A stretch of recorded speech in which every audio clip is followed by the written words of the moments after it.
Hello students, मेरे YouTube channel में आपका स्वागत है।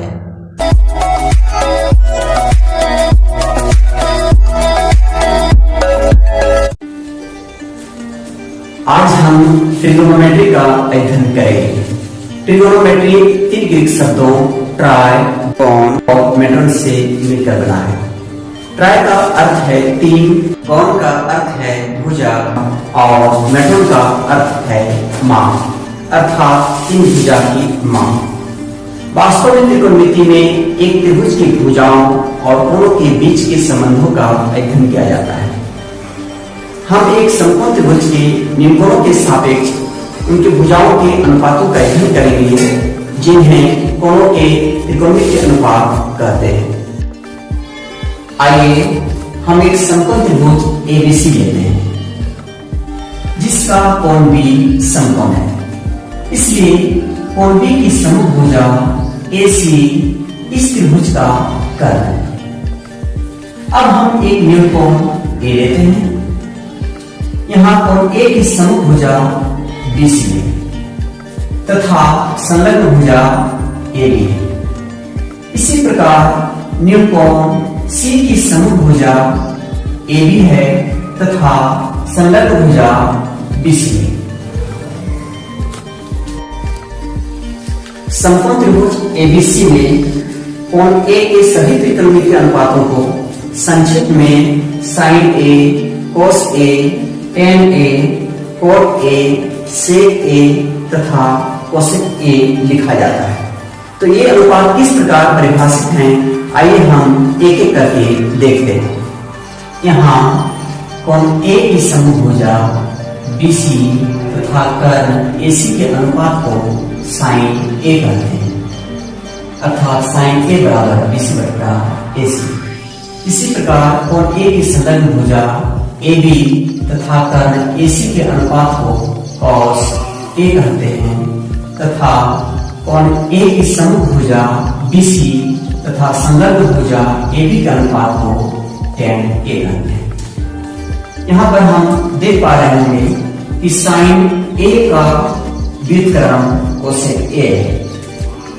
sin A में BC बटा AC है, जबकि cosec A में AC बटा BC है, अर्थात दोनों एक दूसरे का व्युत्क्रम है। इसी प्रकार cos A sec A का व्युत्क्रम है तथा tan A cot A का व्युत्क्रम है। इसी प्रकार कोण C की समूह भुजा AB तथा कर्ण AC के अनुपात को sin C कहते हैं। कोण C की संलग्न भुजा BC तथा कर्ण AC के अनुपात को cos C तथा कोण C की समूह भुजा AB और संलग्न भुजा BC के अनुपात को tan C कहते हैं। हम यहाँ भी देख पा रहे हैं कि sin C cosec C का व्युत्क्रम है। इसी प्रकार cos C sec C का व्युत्क्रम है और tan C cot C का व्युत्क्रम है। तो आइए हम देखते हैं कि त्रिकोणमितीय अनुपातों को कैसे याद रखें। हम एक समकोण त्रिभुज ABC लिए हैं, जिसमें कोण A का मान थीटा है। हम कोण थीटा के लिए सभी त्रिकोणमितीय अनुपातों को देखते हैं। साइन तथा कोस थीटा में हमेशा नीचे कर्ण होता है, अर्थात समकोण की समूह भुजा AC होती है। साइन और कोस में हमेशा नीचे कर्ण होगा। साइन में अंश में समूह भुजा होती है, जबकि कोस में संलग्न भुजा होती है। तो साइन में रहेगा BC और कोस में रहेगा AB। तो हमने देखा कि साइन और कोस में हमेशा नीचे कर्ण होता है, हर में कर्ण होता है। और साइन में अंश में समूह भुजा होती है और कोस में अंश में संलग्न भुजा होती है। tan में अंश में साइन का अंश होता है तथा हर में कोस का अंश होता है, अर्थात tan थीटा में समूह भुजा ऊपर होती है और संलग्न भुजा नीचे होती है। ये तीन त्रिकोणमितीय अनुपात याद रह जाने पर बाकी त्रिकोणमितीय अनुपात को हम आसानी से निकाल सकते हैं। क्योंकि साइन का विलोम कोसेक है। साइन है BC बट्टा AC, तो कोसेक होगा AC बट्टा BC, अर्थात ये साइन का विलोम होता है। ये हो जाएगा AC बट्टा BC। इसी प्रकार कॉस का विलोम सेक है, अर्थात ये होगा 1 बाय कॉस, अर्थात कॉस का नीचे वाला जाएगा ऊपर और ऊपर वाला नीचे, अंश हर में हर अंश में। इस तरह से tan का विलोम कोट होता है, कोट थीटा बराबर हो जाएगा 1 बटा tan थीटा, अर्थात AB ऊपर जाएगा और BC नीचे। इस तरह से हम सभी त्रिकोणमितीय अनुपातों को याद रख सकते हैं। तो चलिए अब हम साइन थीटा तथा कोसेक थीटा का गुणनफल ज्ञात करते हैं। साइन थीटा गुना कोसेक थीटा बराबर BC बट्टा AC गुना AC बट्टा BC। इस प्रकार हमें प्राप्त होता है 1। अब हम cos थीटा तथा sec थीटा का गुणनफल ज्ञात करेंगे। cos थीटा गुना sec थीटा बराबर हो जाएगा AB बट्टा AC गुना AC बट्टा AB।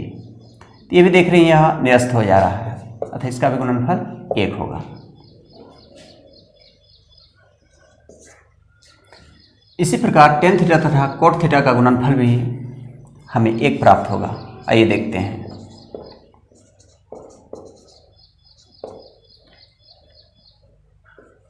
BC बट्टा AB गुना AB बट्टा BC, यहाँ 1 बचेगा।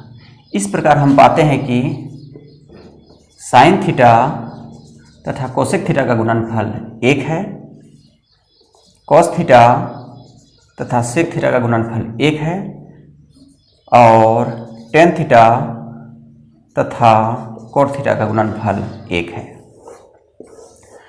अब हम साइन थीटा तथा कोस थीटा का अनुपात निकालते हैं। तो यहाँ हम प्राप्त करते हैं BC बट्टा AB, AC निरस्त हो जाएगा, और यहाँ BC बट्टा AB किसका मान है? tan का, अर्थात ये tan थीटा के बराबर होगा। इस प्रकार साइन थीटा बट्टा कॉस थीटा बराबर tan थीटा होगा।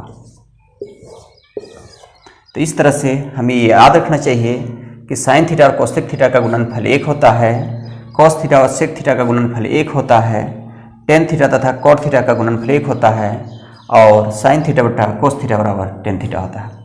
इस तरह से हम यदि कोस थीटा को ऊपर लेंगे और साइन थीटा को नीचे लेंगे तो हमें कोट थीटा प्राप्त होगा।